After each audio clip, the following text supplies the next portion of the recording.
Hello my dear friends, welcome back to the channel. So हमारा चल रहा था जर्नल एंट्रीज, राइट। तो जर्नल एंट्रीज आज एंट्रीज करने से पहले मैं आपको कुछ गुड्स के बारे में बताना चाहता हूँ। देखो गुड्स क्या होते हैं। गुड्स का सिंपल मतलब समझो कि वो आइटम जिस चीज़ में बिजनेस से डील कर रही है, मतलब जिस आइटम में बिजनेस बिजनेस कर रही है, जो बिजनेस है वो जिस आइटम में वो अपना कारोबार कर रही है उस आइटम को बोलते हैं गुड्स। ठीक है, गुड्स बेसिकली बिजनेस में खरीदा जाता है रीसेल करने के लिए, यानी कि सेल पर्पस के लिए। गुड्स परचेज किया जाता है यानी कि खरीदा जाता है, उसका पर्पस क्या है? रीसेल, वो बेचने के लिए, अपने पास में रखने के लिए नहीं। अपने पास में वो नहीं रखेगी, वो आगे बेच देगी। गुड्स मान लो जैसे कि किसी का बिजनेस है कपड़े का, ठीक है, क्लोथ का किसी का बिजनेस है, तो जितने भी वो कपड़े खरीदेगी अपने बिजनेस में रखेगी स्टॉक में, ठीक है, वो for the purpose of resale होगा, राइट। रीसेल करने के लिए खरीदेगी। जब वही दुकानदार अपने बिजनेस में फर्नीचर खरीदेगी, ठीक है, टेबल वगैरह कुर्सी वगैरह, तो वो सब क्या होगी? उसकी एसेट होंगी, वो गुड्स नहीं होंगी। क्योंकि टेबल कुर्सी जो भी वो खरीदेगी वो अपने बेचने के लिए नहीं खरीदेगी। वो बेचने के लिए तो नहीं खरीदेगी क्योंकि उसका दुकान चल रहा है कपड़े का। तो बेसिकली जो कपड़ा खरीदेगी वो बेचने के लिए, और बाकी जो चीज़ें रहेगी पंखा वगैरह वहाँ पे लगा हुआ रहेगा, वो बेचने के पर्पज से नहीं रहेगा, ठीक है। तो वो गुड्स नहीं रहेंगी, वो एसेट रहेंगे। लेकिन अगर वहीं फर्नीचर की दुकान की बात करें तो जहाँ पर टेबल कुर्सी वगैरह क्या करी जाती है? रीसेल पर्पज के लिए खरीदी जाती है। तो वो टेबल कुर्सी वाले दुकान के लिए, फर्नीचर वाले दुकान के लिए जो टेबल कुर्सी है वो क्या है? उसके लिए वो गुड्स है, राइट। उसके लिए वो गुड्स है। तो बेसिकली एक बिजनेस के लिए पर्टिकुलर आइटम जो है वो गुड्स हो सकती है, और वही गुड्स दूसरे बिजनेस के लिए क्या बन सकती है? एसेट बन सकती है। करेक्ट है। तो बेसिकली ध्यान रखना है कि जब गुड्स को परचेस करेंगे, तो बेसिकली जब बिजनेस गुड्स परचेस करेगी रीसेल पर्पस के लिए, गुड्स परचेस करी रीसेल पर्पस के लिए, तो जब परचेस करेंगे गुड्स, तो उस केस में हम गुड्स अकाउंट को डेबिट नहीं करेंगे। गुड्स अकाउंट को जब परचेस करेंगे तो गुड्स अकाउंट से हम रिकॉर्डिंग नहीं करेंगे, गुड्स अकाउंट रिकॉर्ड नहीं करेंगे, ठीक है। तो गुड्स के लिए स्पेशल अकाउंट का इस्तेमाल किया जाता है जब परचेस होता है, उसको बोलते हैं परचेस अकाउंट। हमने पिछले वीडियोस में देखा था कि जब मशीनरी खरीदेगी, एसेट खरीदेगी, फर्नीचर खरीद रहे, कंप्यूटर खरीदे, तो computer account, car account, machinery account को डेबिट कर देते थे डायरेक्ट, जो आता था। लेकिन हम बिजनेस में गुड्स खरीद रहे हैं तो गुड्स आ रहा है, तो गुड्स आ रहा है तो गुड्स को डेबिट नहीं करेंगे। गुड्स के लिए अलग स्पेशल अकाउंट यूज किया जाता है जिसको बोलते हैं परचेस अकाउंट। परचेस अकाउंट ही इस्तेमाल करना है, ठीक है। तो बिजनेस में जब गुड्स सेल करी जाएगी, गुड्स सेल करी जाएंगी, तो गुड्स अकाउंट यूज नहीं करना है, गुड्स अकाउंट यूज नहीं करना है, राइट। जैसे कि पिछले वीडियो से हमने देखा था मशीनरी बेच रहा है, कार बेच रहा है, कंप्यूटर बेच रहा है, तो डायरेक्टली कंप्यूटर अकाउंट जो भी जाता था बिजनेस से आउट, उसको क्रेडिट कर देते थे, right. Credit what goes out. तो यहाँ पे गुड्स को अगर बेचेंगे तो गुड्स भी जाएगा बिजनेस से, तो उस समय हम गुड्स अकाउंट यूज नहीं करेंगे, ठीक है। तो उस केस में हमें एक स्पेशल अकाउंट यूज करना है, सेल्स अकाउंट। कौन सा अकाउंट? सेल्स अकाउंट यूज करना है, ठीक है। उसी तरह जब गुड्स क्या हो जाए? रिटर्न हो जाए। कहने का मतलब है जो हमने परचेस किया था, जो हमने परचेस किया था उसको मैंने रिटर्न कर दूं। जो मैंने गुड्स परचेस किया है अगर उसको रिटर्न कर दूं, परचेस रिटर्न।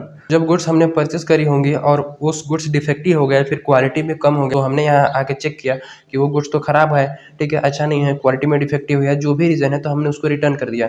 तो उस केस में हम एक नाम यूज़ करेंगे उस सिचुएशन में एंट्रीज पास करने के लिए, जिसको बोला जाएगा परचेस रिटर्न।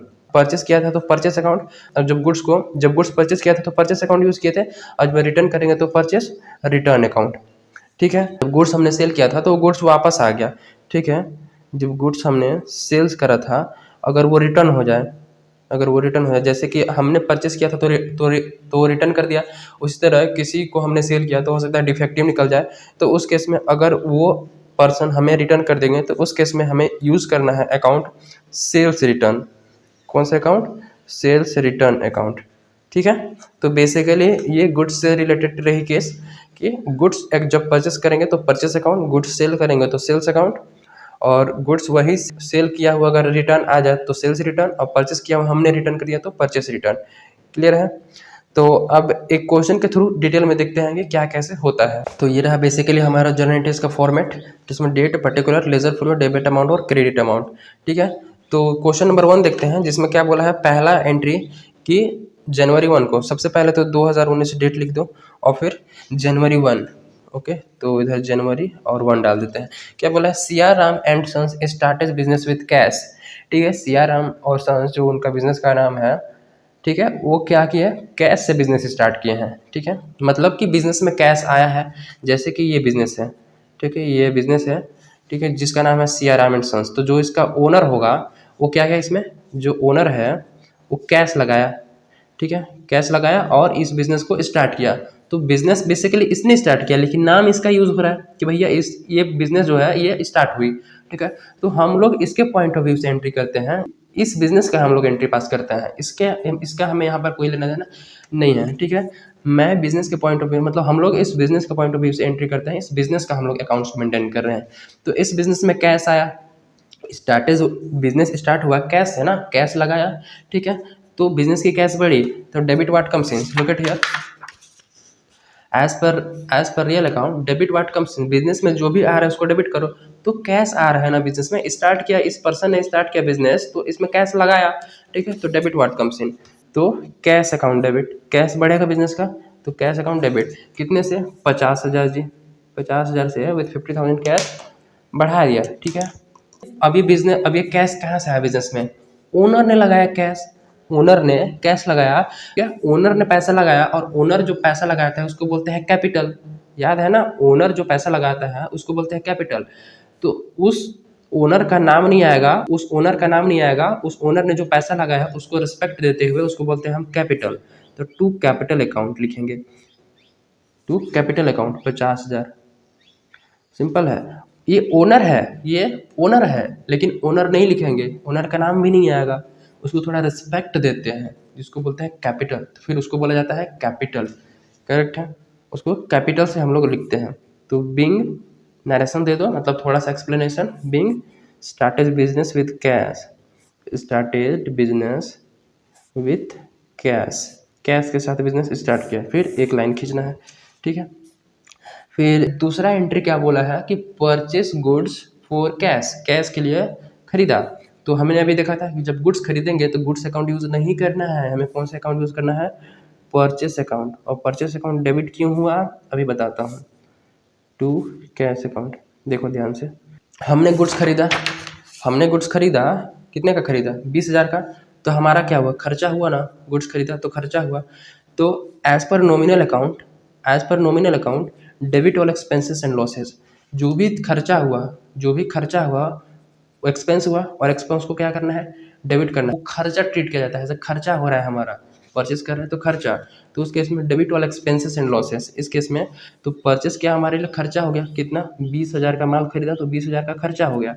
और किस चीज़ में खरीदा है, कैश में खरीदा है, तो कैश हमारे हाथ से गया होगा, मतलब पॉकेट से कैश गया होगा, तो क्रेडिट व्हाट गोज आउट। अब यहाँ देखो रियल अकाउंट का रूल लगेगा, क्रेडिट व्हाट गोज आउट, क्या गया भैया, कैश गया, तो कैश को क्या करो, क्रेडिट करो, 20,000 लो जी, कर दिए। Bing goods purchase for cash, Bing goods purchase for cash आपको पूरा लिखना है, being goods purchase for cash. ठीक है, थर्ड नंबर एंट्री देखो, जनवरी कब की है, 4 की है, इसको डेट लिखो, जनवरी 4 पूरा पूरा। Then purchase goods from Subhash, अब देखो यहाँ पे नाम है, गुड्स परचेज कर रहे हैं ना, तो हमें लिखना है परचेज अकाउंट, सिंपल, खर्चा हो रहा है, खर्चा तो हुआ ना, परचेस किए तो खर्चा हुआ, गुड्स खरीदे तो खर्चा हुआ ना, लेकिन किससे खरीदे, सुभाष से खरीदे। ऊपर वाले ट्रांजेक्शन में देखो था कैश के लिए खरीदा था, अब सुभाष से खरीदा है। तो जब भी नाम आ जाए परचेस में, लेन देन में, सेल में, तो उस केस में हम उसको हम मान के चलते हैं क्या, उधार वाली ट्रांजेक्शन। और उधार वाली ट्रांजेक्शन में हम कैश दिए नहीं हैं, हम खरीद लिए हैं लेकिन कैश तो दिए नहीं है ना भैया। तो एज पर यहाँ देखो, हमारा खर्चा हो गया लेकिन कुछ गया क्या, नहीं गया, डेबिट वाला तो रूल लग गया नॉमिनल अकाउंट का कि खर्चा हो गया, ठीक है, कुछ गया नहीं गया। क्रेडिट द गिवर, गिवर जो देने वाला है उसका नाम तो पता है ना, purchase goods from Subhash, Subhash से खरीदा है तो सुभाष दिया होगा, तो भैया क्रेडिट द गिवर, गिवर को क्या करो, क्रेडिट करो, तो to Subhash account, simple, Subhash account लिखना है।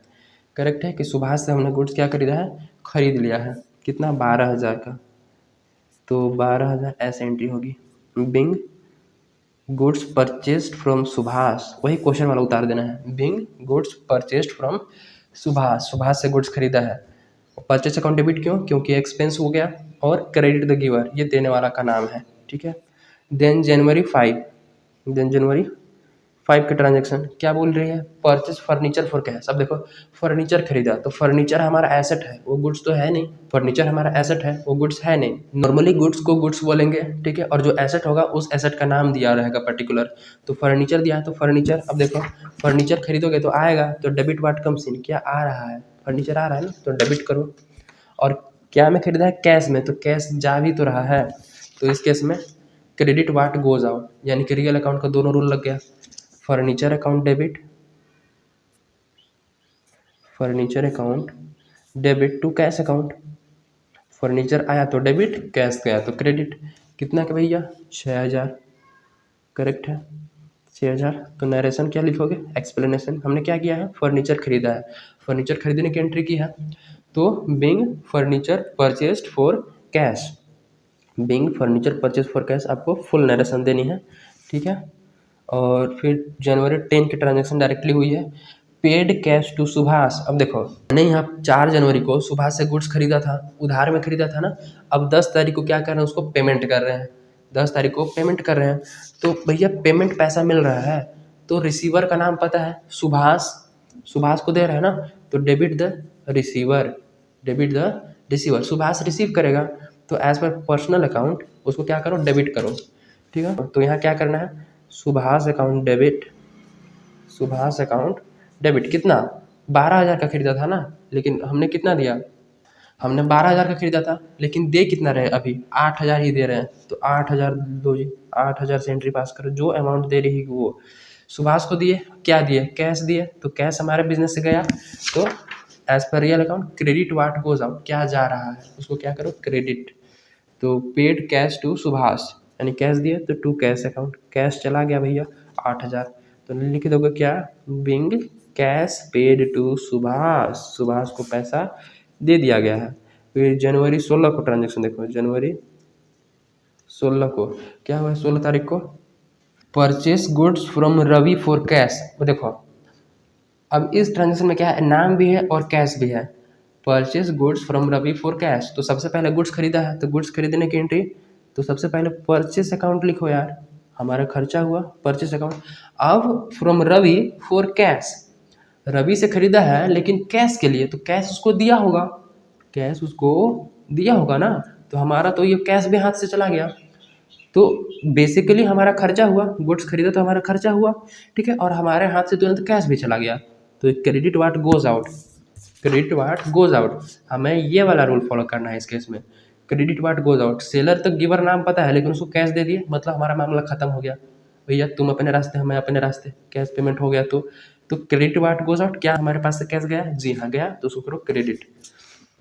तो टू कैश अकाउंट, अगर कैश हम नहीं दिए होते तो फिर उसका नाम आ जाता है रवि, ठीक है। तो कितना का खरीदा है रवि से, 7,500, 7500, 7500, करेक्ट है। Being goods purchase from Ravi for cash. अब देखो क्या करना है, बेसिकली अकाउंट्स में जब आपकी पेज खत्म हो जाए, आप शुरू से एंट्री पास करेंगे और आपकी पेज खत्म हो जाए ना, तो यहाँ पे क्या करना है, दोनों को टैली करना है और लिखना है यहाँ पे CF कैरिड फॉरवर्ड, क्या लिखना है, CF कैरिड फॉरवर्ड, और आपको दोनों को टोटल करना है। तो मैं टोटल कर देता हूँ, देखो यहाँ 50,000 बेस 70, 70 80, 80 86, 87 88, 88 89 90 96, 96 हो गया, 96 और 7, 1,03,000 और 500, 1,03,500, 1,03,500, 1,03,555। ये जो है वो जर्नल में रूल ही है ऐसा कि जब आप एंट्री करोगे तो पेज के लास्ट में टोटल करना है, टोटल करना है, ठीक है। ये रहेगा CF, CF मतलब कैरिड फॉरवर्ड, ये आगे अभी फॉरवर्ड किया जाएगा, ठीक है। तो नेक्स्ट पेज में कैसे करेंगे हम, तो नेक्स्ट पेज में हम क्या किए थे, कैरिड फॉरवर्ड लिखे थे, अब यहाँ लिखेंगे ब्रॉड डाउन, ब्रॉड डाउन, कि वहाँ से हमने पिछले पेज से क्या हुआ है, ब्रॉड डाउन किया है, BD, इसको ये D छोटा बनाओ, देखिए BD ब्रॉड डाउन, कि हमने वहाँ से ब्रॉड डाउन किया है, कितना था 1,03,500 और 1,03,500। डबल एंट्री वाला पता है ना रूल, कि दोनों का जो डेबिट साइड और क्रेडिट साइड का क्या होना चाहिए, इक्वल होता है। तो वही चीज़ करने के लिए बेसिकली हमें लास्ट में एंट्रीज के लास्ट में क्या करना पड़ता है, टोटल करना पड़ता है। एंट्री अभी हमारी बची थी जो कि जनवरी 16 तक हो गई थी, अब जनवरी 17 को देखते हैं क्या हुआ था। परचेज गुड्स फ्रॉम रवि, अब देखो ऊपर वाले में क्या लिखा था, purchase goods from Ravi for cash, लेकिन नीचे वाले में लिखा है purchase goods from Ravi. Ravi का नाम बस दिया है, कैश पेमेंट के बारे में कुछ नहीं। तो बेसिकली इस केस में हम मान के चलेंगे कि उधार वाली ट्रांजेक्शन है, ठीक है, जो कि परचेस तो किया है, तो परचेस किया है गुड्स, तो परचेस अकाउंट डेबिट। गुड्स के लिए हम कौन सा ये इस्तेमाल यूज करेंगे account, purchase. Purchase account debit कितना, 5000, ठीक है, 5000। और टू रवि अकाउंट। अब रवि क्यों, बताओ बताओ रवि क्यों। अरे हाँ सही सोच रहे हो यार, क्योंकि रवि देने वाला है, credit the giver. As per personal account credit the giver, हमने कैश पेमेंट तो किया नहीं है, लेकिन उसका नाम दिया है जिससे खरीदा है, तो टू रवि अकाउंट डायरेक्टली। तो being goods purchased from Ravi, पूरा पूरा नरेशन लिखोगे, गुड्स परचेज फ्रॉम रवि। फिर जनवरी 20 को क्या हुआ, बॉट मशीनरी फॉर कैश। अब मशीन खरीदा भैया, तो machine debit watt comes in, debit watt comes in, machine खरीदा, मशीन एसेट है, ठीक है। तो मशीन का नाम लिख दो डायरेक्ट, मशीनरी अकाउंट डेबिट, ठीक है, मशीनरी अकाउंट डेबिट। अब फॉर कैश, कैश में खरीदा है तो कैश गया होगा, at simple man think properly to cash account. Cash बहुत, कैश गया भैया, तो क्रेडिट वाट गोज आउट, जाने दो, जाओ 8000। बिंग क्या, machinery purchase for cash, simple. फिर जनवरी 27 को ट्रांजेक्शन क्या हुई है, जनवरी 27 को देखो, पेड रेंट, ध्यान से मजा आ जाएगा, पेड रेंट।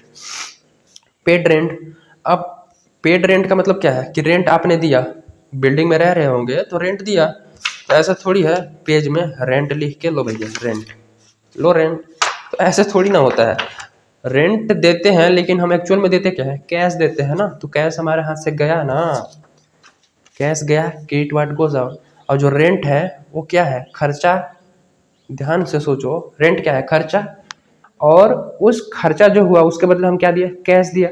तो जो हम कैश दिए हैं उस कैश का नाम है रेंट, लेकिन एक्चुअल में हमें रेंट नहीं दिए हैं, कैश ही दिए हैं, ठीक है, बस उस कैश का नाम है कि रेंट है। अब मकान मालिक को लिख के इसमें रेंट पेपर में लो जी रेंट, ऐसा थोड़ी ना होता है।